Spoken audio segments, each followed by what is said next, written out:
Chapter 20. Heredity. Away a captive by the strange forest creature who had rescued her from the clutches of the ape, she struggled desperately to escape. But the strong arms that held her as easily as though she had been but a day-old babe only pressed a little more tightly. So presently she gave up the futile effort and lay quietly, looking through half-closed lids at the face of the man who strode easily through the tangled undergrowth with her. The face above her was one of extraordinary beauty, a perfect type of the strongly masculine, unmarred by the dissipation or brutal or degrading passions.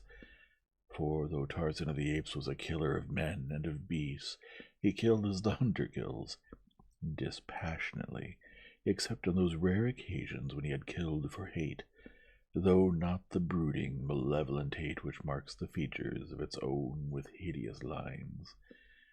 When Tarzan killed, he more often smiled than scowled, and smiles are the foundation of beauty. One thing the girl had noticed particularly when she had seen Tarzan rushing upon Turquoise, the vivid scarlet band upon his forehead, from above the left eye to the scalp. But now, as she scanned his features, she noticed that it was gone, and only a thin white line marked the spot where it had been.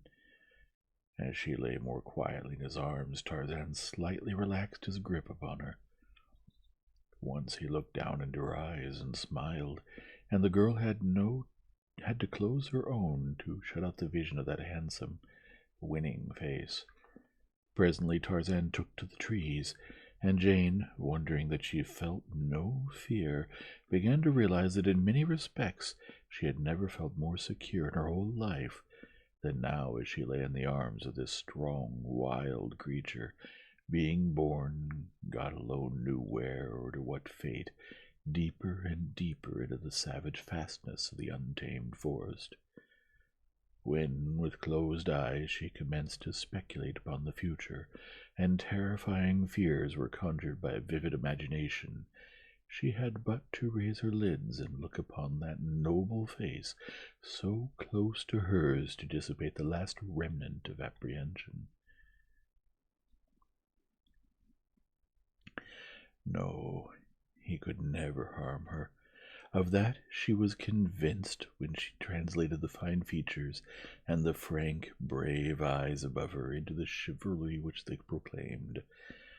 On and on they went through what seemed to Jane a solid mass of verdure, yet ever there appeared to open before this forest god a passage, as by magic, which closed behind them as they passed. Scarce a branch scraped against her, yet above and below, before and behind, the view presented naught but a solid mass of inextricably interwoven branches and creepers. As Tarzan moved steadily onward, his mind was occupied with many strange and new thoughts. Here was a problem the like of which he had never encountered, and he felt rather than reasoned that he must meet it as a man and not as an ape. The free movement through the middle terrace, which was the route he had followed for the most part, had helped to cool the ardor of the first fierce passion of his new-found love. Now he discovered himself speculating upon the fate which would have fallen to the girl had he not rescued her from Turquoise. Now he discovered himself speculating upon the fate which would have fallen to the girl had he not rescued her from Turquoise. He knew why the ape had not killed her, and he commenced to compare his intentions with those of Turquoise. True, it was the order of the jungle for the male to take his mate by force, but could Tarzan be guided by the laws of the beasts? Was not Tarzan a man? But what did men do? He was puzzled, for he did not know. He wished that he might ask the girl, and then it came to him that she had already answered him in the futile struggle she had made to escape and to repulse him. But now they had come to their destination, and Tarzan of the Apes, with Jane in his strong arms, swung lightly to the turf of the arena where the great apes held their councils and danced the wild orgy of the dum-dum. Though they had come many miles, it was still but mid-afternoon, and the amphitheater was bathed in the half-light which filtered through the maze of encircling foliage. The green turf looked soft and cool and inviting. The myriad noises of the jungle seemed far distant and hushed to blurred sounds, rising and falling like the surf upon a remote shore. A feeling of dreamy peacefulness stole over Jane as she sank down upon the grass where Tarzan had placed her, and as she looked up at his great figure towering above her, there was added a strange sense of perfect security. As she watched him from beneath half-closed lids, Tarzan crossed the little circular clearing toward the trees upon the further side. She noted the graceful majesty of his carriage, the perfect symmetry of his magnificent figure, and the poise of his well-shaped head upon his broad shoulders. What a perfect creature! There could be naught of cruelty or baseness beneath that godlike exterior. Never, she thought, had such a man strode the earth since God created the first in his own image. With a bound, Tarzan sprang into the trees and disappeared.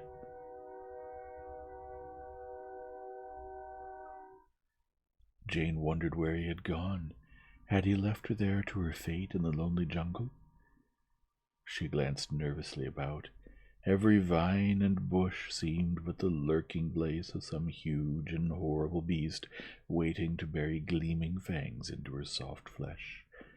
Every sound she magnified into the stealthy creeping of a sinuous and malignant body.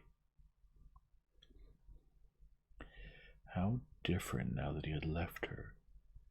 For a few minutes it seemed hours to the frightened girl. She sat with tense nerves, waiting for the spring of the crouching thing that was to end her misery of apprehension. She almost prayed for the cruel teeth that would give her unconsciousness and surcease from the agony of fear. She heard a sudden, slight sound behind her. With a cry, she sprang to her feet and turned to face her end. Still more wonderful was how it contained the likeness of one who might be a brother, or more likely the father of this woodland demigod, who was even ignorant of the fact that the locket opened. Tarzan was still gazing with fixity at the two faces. Presently he removed the quiver from his shoulder, and emptying the arrows upon the ground, reached into the bottom of the bag-like receptacle, and drew forth a flat object wrapped in many soft leaves, and tied with bits of long grass. Carefully he unwrapped it, removing layer after layer of leaves, until at length he held a photograph in his hand. Pointing to the miniature of the man within the locket, he handed the photograph to Jane, holding the open locket beside it. The photograph only served to puzzle the girl still more, for it was evidently another likeness of the same man whose picture rested in the locket, beside that of the beautiful young woman. Tarzan was looking at her with an expression of puzzled bewilderment in his eyes as she glanced up at him. He seemed to be framing a question with his lips. The girl pointed to the photograph, and then to the miniature, and then to him, as though to indicate that she thought the likenesses were of him. But he only shook his head, and then, shrugging his great shoulders, he took the photograph from her, and, having carefully rewrapped it, placed it again in the bottom of his quiver. For a few moments he sat in silence, his eyes bent upon the ground, while Jane held the little locket in her hand, turning it over and over in an endeavor to find some further clue that might lead to the identity of its original owner. At length, a simple explanation occurred to her. The locket had belonged to Lord Greystoke, and the likenesses were of himself and Lady Alice.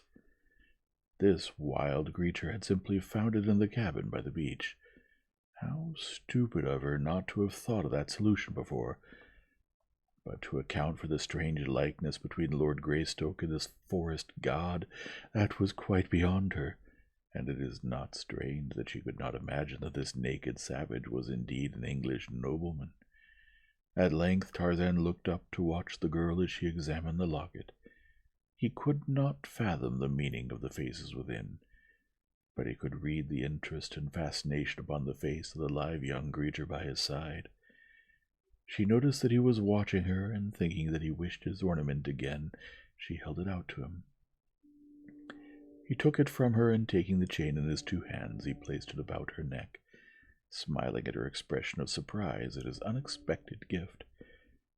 Jane shook her head vehemently and would have removed the golden links from about her throat, but Tarzan would not let her. Taking her hands in his when she insisted upon it, he held them tightly to prevent her. At last she desisted, and with a little laugh raised the locket to her lips. Tarzan did not know precisely what she meant, but he guessed correctly that it was her way of acknowledging the gift. So he rose, and, taking the locket in his hand, stooped gravely like some courtier of old, and pressed his lips upon it where hers had rested. It was a stately and gallant little compliment, performed with the grace and dignity of utter unconsciousness of self. It was the hallmark of his aristocratic birth, the natural outcropping of many generations of fine breeding, a hereditary instinct of graciousness which a lifetime of uncouth and savage training and environment could not eradicate. It was growing dark now, and so they ate again of the fruit which was both food and drink for them. Then Tarzan rose, and, leading Jane to the little bower he had erected, motioned her to go within. For the first time in hours a feeling of fear swept over her, and Tarzan felt her draw away as though shrinking from him. Contact with this girl for half a day had left a very different Tarzan from the one on whom the morning sun had risen. Now, in every fibre of his being, heredity spoke louder than training. He had not in one swift transition become a polished gentleman from a savage ape-man, but alas, the instincts of the former predominated, and over all was the desire to please the woman he loved, and to appear well in her eyes. So Tarzan of the Apes did the only thing he knew to assure Jane of her safety. He removed his hunting knife from its sheath, and handed it to her hilt first, again motioning her into the bower. The girl understood, and taking the long knife, she entered and lay down upon the soft grasses, while Tarzan of the Apes stretched himself upon the ground across the entrance. And thus the rising sun found them in the morning. When Jane awoke, she did not at first recall the strange events of the preceding day, and so she wondered at her odd surroundings, the little leafy bower, the soft grasses of her bed, the familiar prospect from the opening at her feet. Slowly the circumstances of her position crept one by one into her mind, and then a great wonderment arose in her heart, a mighty wave of thankfulness and gratitude that, though she had been in such terrible danger, yet she was unharmed. She moved to the entrance of the shelter to look for Tarzan. He was gone, but this time no fear assailed her, for she knew that he would return. In the grass at the entrance to her bower she saw the imprint of his body where he had lain all night to guard her. She knew that the fact that he had been there was all that had permitted her to sleep in such peaceful security. With him near, who could entertain fear? She wondered if there was another man on earth with whom a girl could feel so safe in the heart of this savage African jungle. Even the lions and panthers had no fears for her now. She looked up to see his lithe form drop softly from a nearby tree. As he caught her eyes upon him, his face lighted with that frank and radiant smile that had won her confidence the day before. As he approached her, Jane's heart beat faster, and her eyes brightened as they had never done before at the approach of any man. He had again been gathering fruit, and this he laid at the entrance of her bower. Once more they sat down together to eat. Jane commenced to wonder what his plans were. Would he take her back to the beach, or would he keep her there? Suddenly she realized that the matter did not seem to give her much concern. Could it be that she did not care? She began to comprehend also that she was entirely contented, sitting here by the side of the smiling giant eating delicious fruit in a sylvan paradise far within the remote depths of an African jungle, that she was contented and very happy. She could not understand it. Her reason told her that she should be torn by wild anxieties, weighted by dread fears, cast down by gloomy forebodings, but instead her heart was singing, and she was smiling into the answering face of the man beside her. When they had finished their breakfast, Tarzan went to her bower and recovered his knife. The girl had entirely forgotten it. She realized that it was because she had forgotten the fear that had prompted her to accept it. Motioning her to follow, Tarzan walked toward the trees at the edge of the arena, and taking her in one strong arm, swung to the branches above. The girl knew that he was taking her back to her people, and she could not understand the sudden feeling of loneliness and sorrow which crept over her. For hours they swung slowly along. Tarzan of the Apes did not hurry. He tried to draw out the sweet pleasure of that journey with those dear arms about his neck as long as possible, and so he went far south of the direct route to the beach. Several times they halted for brief rests, which Tarzan did not need, and at noon they stopped for an hour at a little brook, where they quenched their thirst and ate.